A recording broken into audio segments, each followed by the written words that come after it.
नमस्कार, स्वागत है आपका। समाजवादी पार्टी के राष्ट्रीय अध्यक्ष और कन्नौज से सांसद अखिलेश यादव ने बांग्लादेश मुद्दे पर अपनी प्रतिक्रिया दी है। सोशल मीडिया साइट एक्स पर लंबी पोस्ट में अखिलेश ने बिना किसी देश का नाम लिखे जो बयान जारी किया है उसके कई मायने निकाले जा रहे हैं। सपा प्रमुख अपनी पोस्ट में वैश्विक इतिहास का संदर्भ लेते हुए इशारों में बांग्लादेश की हालिया स्थिति पर टिप्पणी करते हुए भारत सरकार को भी नसीहत दी है। सपा चीफ ने लिखा है कि विश्व इतिहास गवाह है कि विभिन्न देशों में सत्ता के खिलाफ उस समय की कसौटी पर सही गलत कारणों से हिंसक जन क्रांतियां, सैन्य तख्तापलट, सत्ता विरोधी आंदोलन विभिन्न कारणों से होते रहे हैं। ऐसे में उस देश का ही पुनरुत्थान हुआ है जिसके समाज ने अपने सत्ता शून्यता के उस उतल पुतल भरे समय में भी अपने देशवासियों की जान, माल व मान की रक्षा करने में जन्म, धर्म, विचारधारा, संख्या की बहुलता, अल्पता या किसी अन्य राजनीतिक विद्वेष या नकारात्मक संकीर्ण सोच के आधार पर भेदभाव न करके सकारात्मक बड़ी सोच के साथ सबको एक समान समझा और संरक्षित किया है।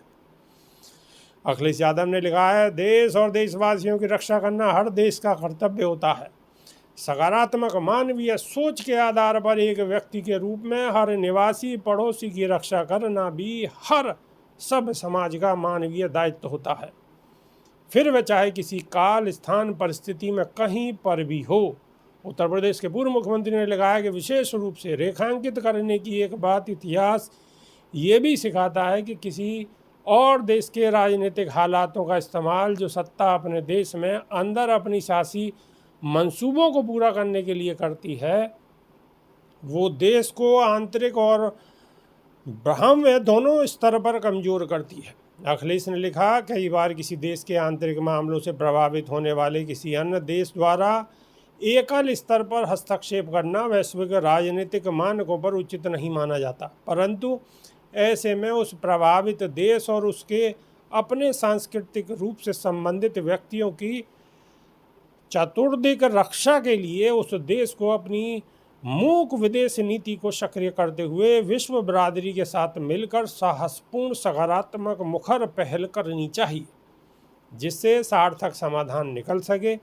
सपा नेता ने बिना किसी का नाम लिखे लिखा, जो सरकार ऐसे में मूक दर्शक बनी रहेगी वो ये मानकर चले कि ये उसकी विदेश नीति की नाकामी है कि उसके सभी दिशाओं के निकटस्थ देशों में परिस्थितियां न तो सामान्य हैं और न ही उसके अनुकूल है।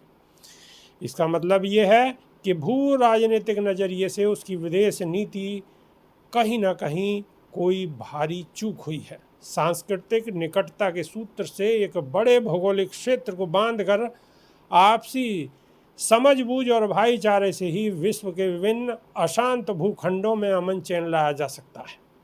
तो अखिलेश यादव ने बिगर नाम लिए अपनी बात को बहुत तर्कपूर्ण रखने की कोशिश की है।